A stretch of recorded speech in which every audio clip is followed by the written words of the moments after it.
has to go meet with the 19 officers that are involved in the.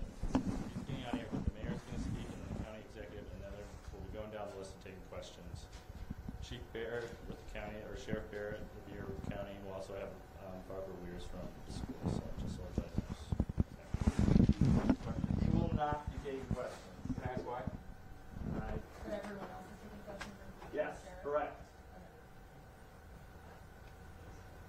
So when you say down the list, you mean down? Yeah, I got a list right here, and go down like we did the other.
That's super weird.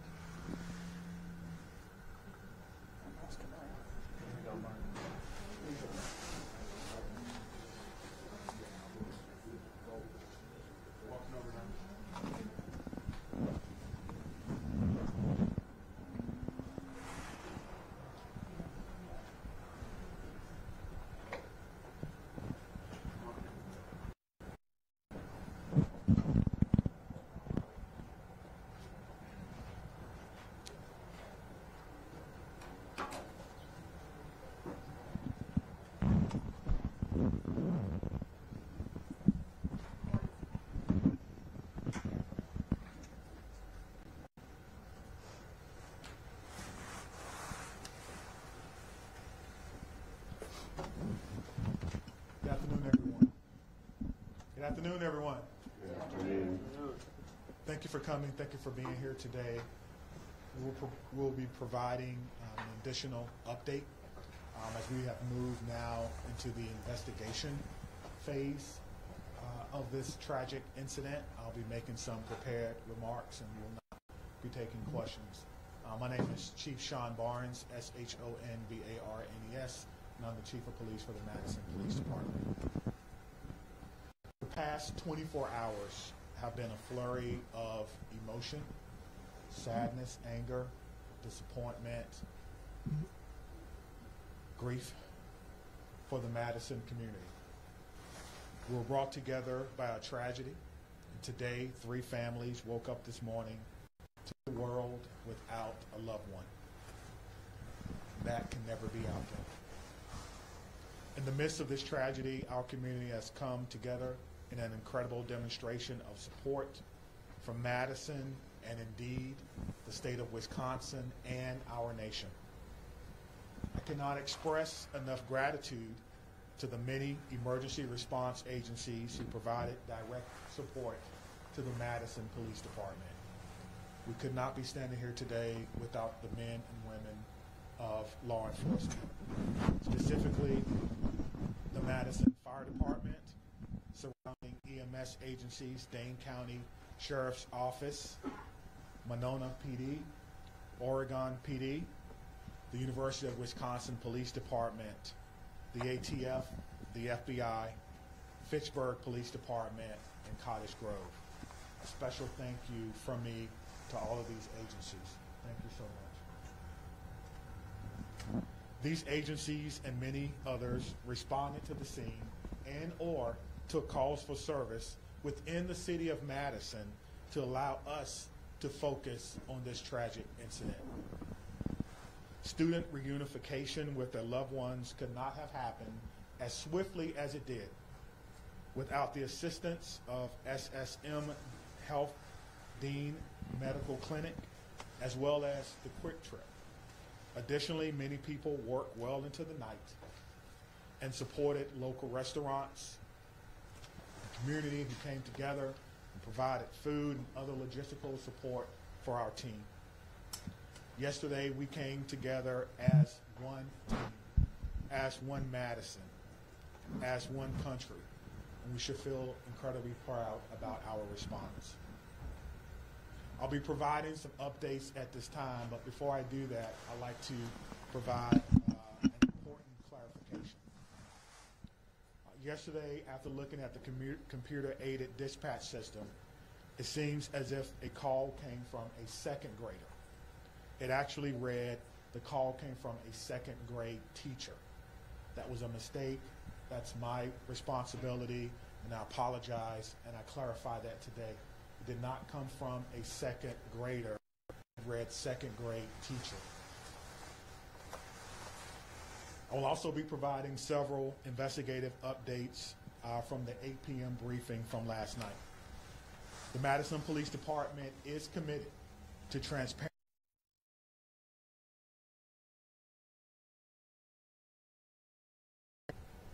This must be balanced against our commitment to the victims of this horrific crime and the need to do a thorough and complete investigation. As a result, I recognize many of you may have questions that I cannot answer at this time.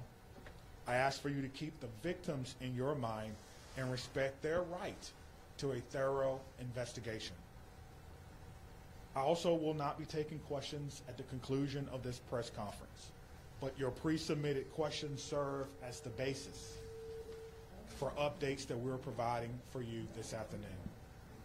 If your question is not answered, it is due to an ongoing investigation.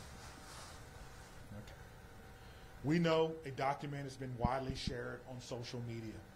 At this time, we cannot verify its authenticity. We have detectives working today to determine where this document originated and who actually shared it online. At this time, we cannot verify the document. We ask that you not share the document or spread any information that may be false. Our department will provide an update on this document when we can. There are always signs of a school shooting before it occurs. Some of you have reached out about Ruppnow's social media activity prior to yesterday's shooting. We're looking into her online activity. We're asking anyone who knew her or who may have insights into her feelings leading up to yesterday to please contact the Madison Area Crime Stoppers. Again, anyone who may have knew what she was feeling or going through at that time, please direct those inquiries to Madison Area Crime Stoppers. That number is 608-266-6014 or at P3 Tips. We will not be releasing specifics about these social media accounts at this time. Identifying a motive is our top priority, the combination of factors. Again, we cannot share that information at this time because we do not want to jeopardize the investigation and those who are currently cooperating with us. All patient status remain unchanged. The 911 calls are the record of the 911 Communications Center, and their standing operating procedure is not to release documents in open and active investigations. Again, we are working to authenticate the documents that you see online that some or referring to as a manifesto. And as soon as we do that, we will let you know. Now, the process for doing that is looking at original documents that may have been taken from the suspect's home, looking at information that may be on laptops or on computer to determine if this document originated from our suspect. Any disciplinary records would be under the purview of the school. Some of you have asked whether or not she was troubled or whether or not she was troubled at school. We do not have those records. We are not the proprietor of those. On the question of bullying, we're talking to students to understand whether bullying was one of those multiple factors that I mentioned earlier. Some have asked if people were specifically targeted. Everyone was targeted in this incident, and everyone was put in equal danger. Today, numerous MMSD schools were targeted by false threats, often known as swatting. We're working closely with the Madison Metropolitan School District to determine where these originated and to investigate this call. We do not believe that there are any current threats to any Madison area schools, and will continue to investigate these calls and any threats of violence as they come in. Let me be clear on this point. Making false threats is a crime, and we are working with the district attorneys to prosecute these crimes as information is gathered. And if we have to do that, we certainly will. I encourage all parents, all family members to talk to your loved ones about this. We will determine where they originated. We'll use federal partners if we have to and levy those charges as well. As we continue to investigate what happened yesterday, we're keeping the victims and their families in the front of our minds.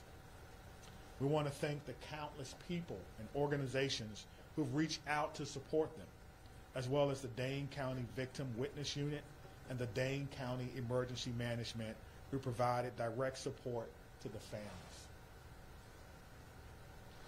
To the Abundant Life Christian Academy, this is a hurting and haunting situation, and the many survivors will need our continued support, and we pledge to give them that in the days, months, and even years ahead.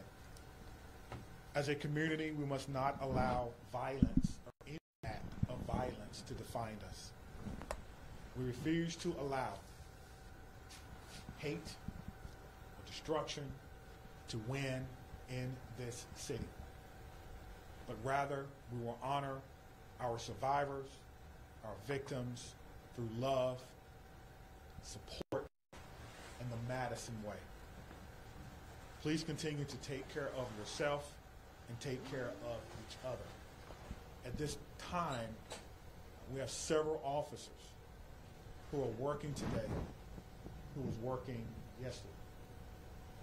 They were given the opportunity to stay home, what we commonly refer to as an administrative day. They were offered peer support, emergency assistance program through our city. Those officers chose to come to work today, serve their community. So at the end of my remarks, I'm going to find each and every one of them, personally shake their hand, and thank them on behalf of a grateful city, and a grateful administration, and a grateful department and profession for their act of selfless public service. Thank you.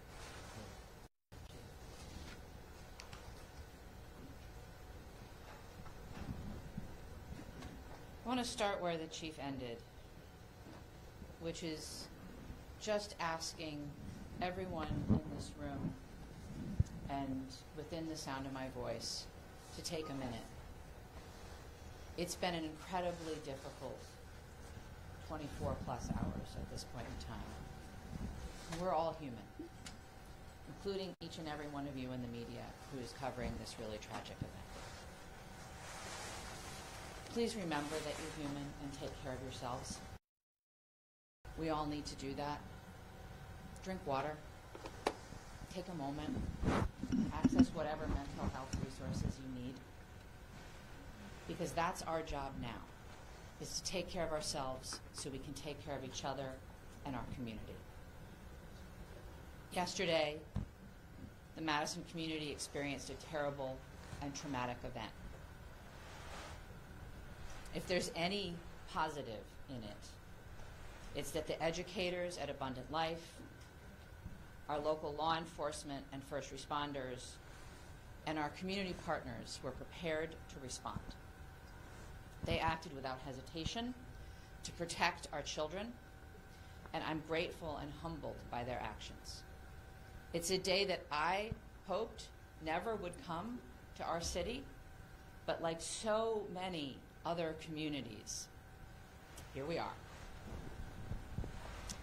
We will never be the same, but we will get through this together.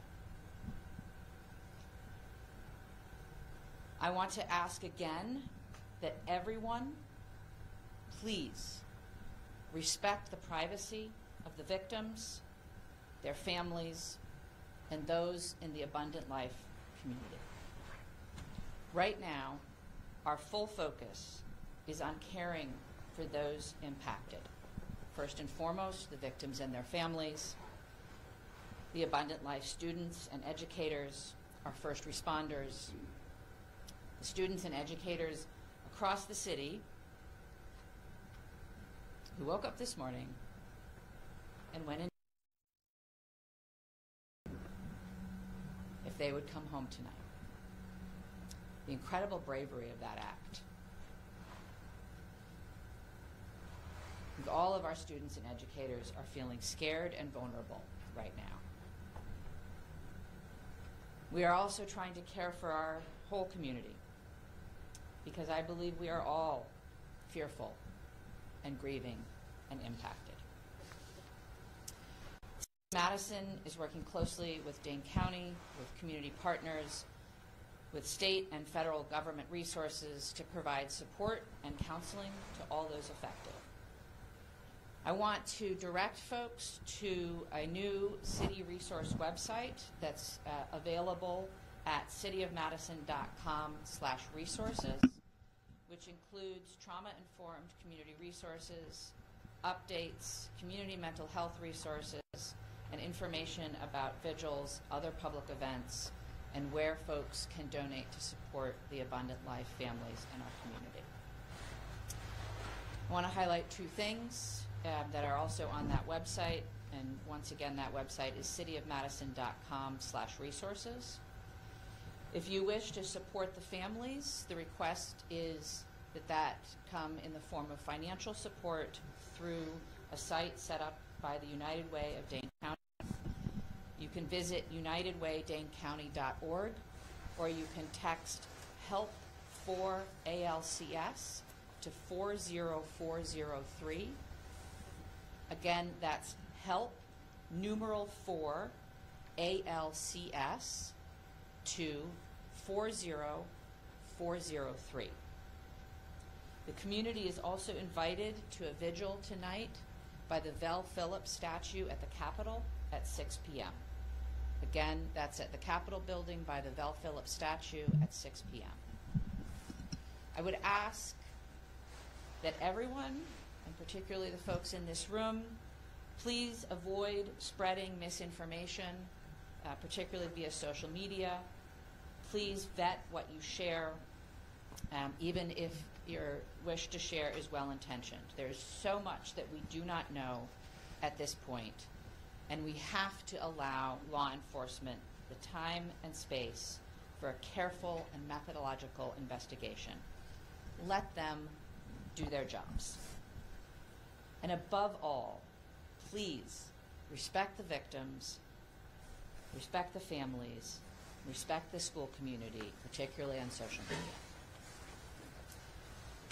I want to say a huge thank you again to all of our partners and those across the country who have reached out for support and well wishes, including President Biden, who I talked to yesterday, Senator Baldwin, who I talked to yesterday, Congressman Pocan, Governor Evers, who called, and many others at every level of government and all across our community. I want to thank most particularly our first responders and everyone who mobilized yesterday to help.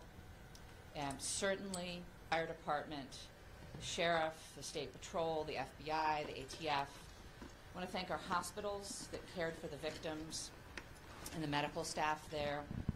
I want to thank Dane County, in particular Emergency Management and the Victim Services Unit. They have been incredible. I want to thank SSM Health and the Dean Clinic.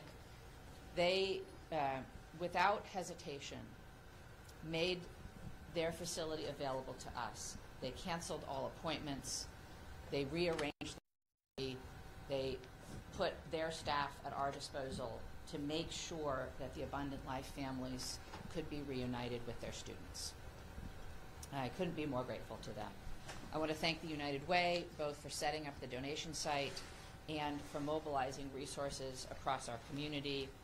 I want to thank the Red Cross and the Salvation Army, the religious leaders who came to the reunification site yesterday from across our community, and all of the community organizations and businesses that donated food and resources to the families and are still now offering support for our community. There are so many people who have offered support, resources, help, and well wishes, and we are grateful to every single one of them. I want to end where I started, which is centering our collective humanity. We all have to take care of ourselves so that we can take care of each other and our community. Whatever your belief or tradition is, I would ask that you find a way today, tomorrow, in the coming weeks, months, and years, to be kind, to give grace, and to find ways, big or small, to help make our community a safer place for all of our children. Thank you, and I'll turn the podium to the county executive. Will answer questions. Oh, I'm sorry. I'm sorry, I forget that you're not all local. My name is Satya Rhodes Conway. I'm the mayor of Madison. That's S-A-T-Y-A, Conway, mayor of Madison, Wisconsin. Thank you. Good afternoon, everyone. I'm County Executive Melissa Agard, M-E-L-I-S-S-A, A-G-A-R-D.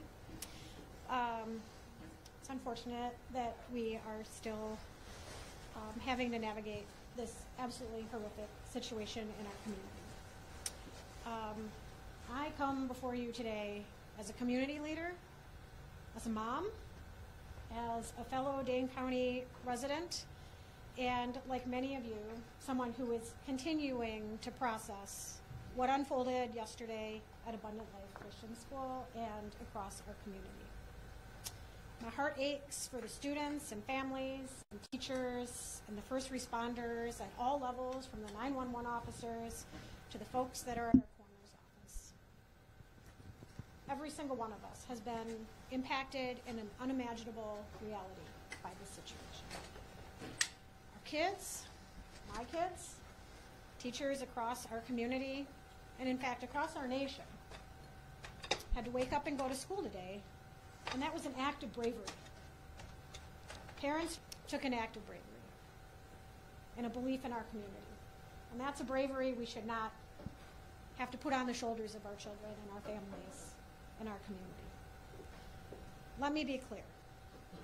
These everyday actions that we have all experienced over the last 24 plus hours should not require bravery. They should be routine and joyful, especially at the end of a year, wrapping up a semester. Our kids should be laughing and learning and thinking about pajama day as they're heading into the holiday season. But right now, that's not the case. And right now, it's okay to not feel okay. It's how we move forward. And for some, the weight of this tragedy is overwhelming. I'm sure they're feeling sad and anxious and numb. We've heard that even from our police chief. And for others, they might just be feeling a little bit off, unsettled by the images that our news coverage is delivering to them in the fast-breaking social media world. And it's playing on repeat. And I'm grateful for what it is that you all do. But this is impacting people in a different way. And I want you all to know, and people across our community, that their feelings are valid and they are not alone. Seeking support, talking to someone you trust, simply admitting that you're not okay is not a sign of weakness. It's actually a sign of strength. And whether you're feeling hopeless or scared or just not quite yourself, know that there are resources here in Dane County and in our community that will be here and continue to be here to support you in order to help people move forward through the healing process. Believe me, we are in this together. That is the Dane County way. That's what we do best. Through painful conversations and tears and hugs and vigils, we're going to heal. We're not going to be the same, but we're going to heal. Part of that process is setting aside complacency and demanding change. As someone who served 12 years in our legislature, I had a front row seat to the inaction of addressing gun violence in our communities. I'm not stepping aside from that mission in my life. There's going to be public debate about the motives and other aspects of this mass shooting. But let us remember this fact. Gun violence is the #1 killer of children in this country. That's a legacy we cannot accept. We cannot accept that. Part of the reason I feel so pained by this tragedy is that mass shootings feel like something that's ominous and hovering, and we're all wondering where and when the next one is going to occur. And guess what? It happened here. It happened right here. And I am so proud of the folks that I work with at the county and that the mayor works with in the city and our partners at the federal, state, and local level and how it is that we've stepped up and responded to support people. Could we do better? Could we do different? I am sure. But did we do well? I am proud of the work that has been done in this community over the last 24 hours. And I assure you all today that we are going to continue to work like hell to stop future tragedies and to support our community that has been harmed by these actions. And for anyone that's out there listening, anywhere in this amazing world that we live, whether you're grieving or you're scared or you're angry or you're unsure or you're curious, take care of yourself, take care of the people who you love and whose lives you touch. Talk to someone, anyone. If you're not comfortable calling a number, there is someone in your life you can reach out to. No one is alone through this. We are strong in Dane County, and together we're going to get through this. And I know that there are questions that we all want answers to. And I am hopeful that we will have those answers sooner than longer. But please give us the time to do this right so that we can learn how to prevent this from happening in the future and support those that have been most impacted in our community. We are doing everything in our power at all levels in a collaborative way to prevent this type of pain from ever happening again in our community. Can I assure that? No. But we are going to work as best as we can to that end. So thank you to each of you for carrying these stories, for taking care of yourselves, and for delivering these messages to the people in our community that just want one more piece of information. Thank you for being here. Right. The county executive and I will take some questions. We obviously cannot answer questions about the investigation, but happy to take others, and we'll turn to Dylan. Sure. Lucas from the State Journal. As a former law maker, can you talk generally about what the laws are within Wisconsin in terms of children's access to guns? Our laws in Wisconsin are far too lax when it comes to access of guns by children. And I do believe that we should have safe storage laws. We should have background checks. We should have red flag bills. We should be providing adequate support for everyone in our community. When it comes to behavioral health, people should not be waiting when they raise their hand and ask for help. And there should not be stigma surrounding people who are asking for that help. Our schools should be adequately funded. Our Department of Justice has an Office of School Safety. They don't have enough resources, and that is on the legislature. There is a lot of action that can be taken in the Wisconsin State Capitol, but this is a conversation that needs to happen from coast to coast. We need partners in our federal government to also address this, because states have borders and people can cross them. And Maddie from WISD? As public officials, can you speak to the process of vetting information before sharing it publicly, what that looks like behind the scenes? We can try. I think it depends, but we have a process within, obviously, both police and fire have public information officers who work with the principals to gather and vet information and share it out. Similarly, in my office, we have a communications manager who works with us. In terms of the investigation, I can't really speak to that process, but there is a process within law enforcement to decide what information can be shared that won't jeopardize the investigation, and then to do our best to verify information before we're sharing it publicly. Obviously, in an event like this, there is a lot of chaos, and it can be difficult to parse out where information is coming from and how accurate it is at any given time. And so in a developing scene, sometimes we will share information that's not 100% correct. But as you've seen already, the chief comes back and tries to give out the best information we can and correct any mistakes.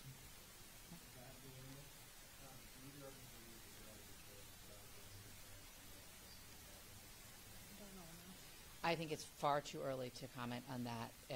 As the investigation proceeds, I think law enforcement will take the steps necessary, but we don't know nearly enough yet.